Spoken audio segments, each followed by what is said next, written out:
Well, I am a Turkish Cypriot myself. I should have mentioned that probably at the beginning.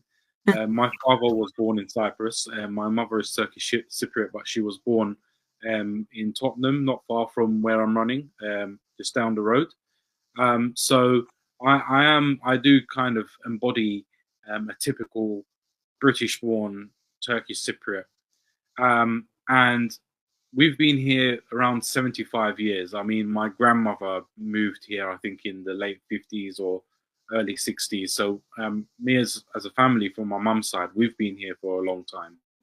And in the 70, 75 years that we've been here, as a community, we've not really elected a Turkish Cypriot MP before.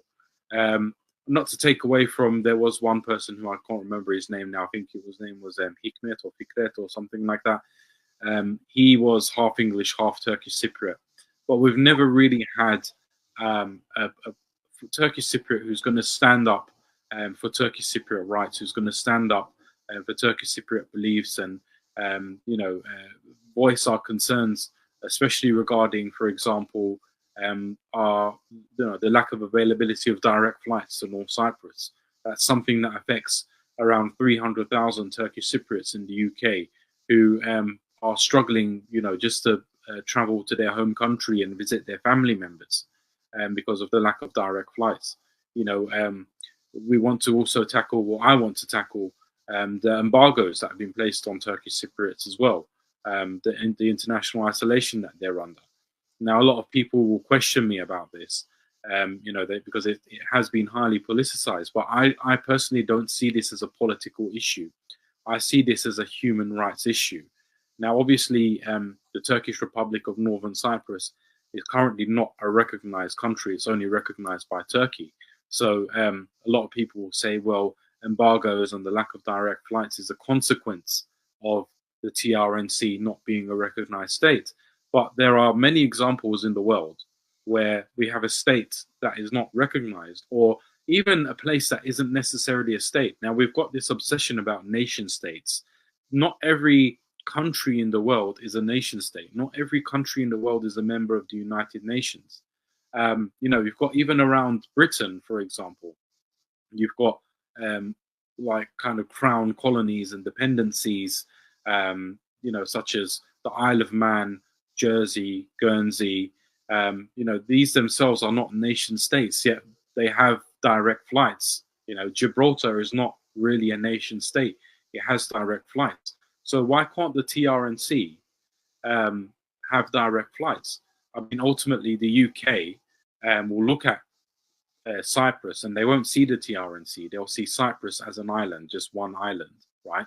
But Cyprus has been a member of the British-led Commonwealth for so many decades now.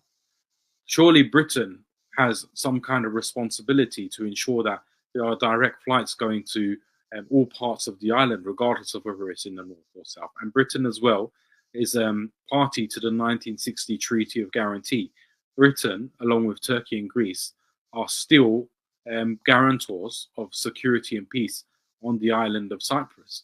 So why is it that Britain is denying Turkish Cypriots the right? These are sovereign people of the island, sovereign Turkish Cypriot people of the island. Why is Britain denying their right to direct transport and travel? Why is Britain denying them the right to trade? And of course, we know what the situation in Cyprus is as well, don't we? It's a divided island, and some people say, oh, it needs to be a two-state solution. Some people say it needs to be united as a federation. There's many different opinions about that. And ultimately, I believe that it's not my place from the UK to dictate to the people who live in Cyprus, whether they're Turkish or Greek, what the future of their island should look like. But one thing's for certain, right now, there's nothing really incentivizing the Greek Cypriot side to take negotiations seriously. So these negotiations to reunite the island have been going on for 5 decades now, and it's got absolutely nowhere because the Greek Cypriots have all the leverage. So I feel that the UK needs to do something to even out the playing field so that the two sides, Turkish Cypriots and Greek Cypriots, can come together, negotiate as equals, and Britain as a guarantor state should help create the atmosphere that's necessary, the environment that's necessary, to allow the Turkish and Greek Cypriots in Cyprus to come together and make a decision as to whether they want to go separate ways officially or whether they want to reunite. And right now, Britain is not playing their part there. So as an MP, I would be a British MP in the British Parliament. I would be actually in that Parliament calling for Britain to revise its policy on the TRNC and perhaps even go as far as recognizing the TRNC. Why not? If that's what it's going to take to get the Turkish Cypriots and Greek Cypriots at the same negotiation table where they can make a healthy and informed decision as equals, as equal sovereigns, then that's something that's worth trying, because clearly what Britain's been doing for the past 5 decades hasn't been working.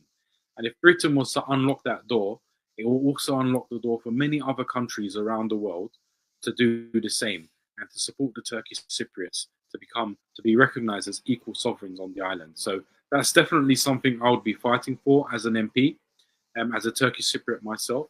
And also I would be fighting for, obviously, the rights of all Turkish-speaking communities in my constituency, of which there are many. So it's not just the Turkish Cypriots there. We've got Turks from Turkey, we've got Kurdish communities from Turkey, we've got Turkish communities and Kurdish communities from Syria, from Iraq, we've got Turkish communities from Bulgaria, Macedonia, Romania, other Balkan countries.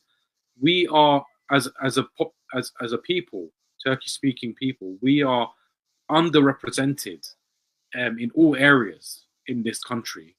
And I want to change that. I want to put us on the map the same way, the Pakistani community, for example, are on the map, the same way the Jamaican community are on the map, the Bangladeshis, the Somalis. It's about time the Turkish-speaking populations of North London got the recognition that they deserved as British citizens and residents.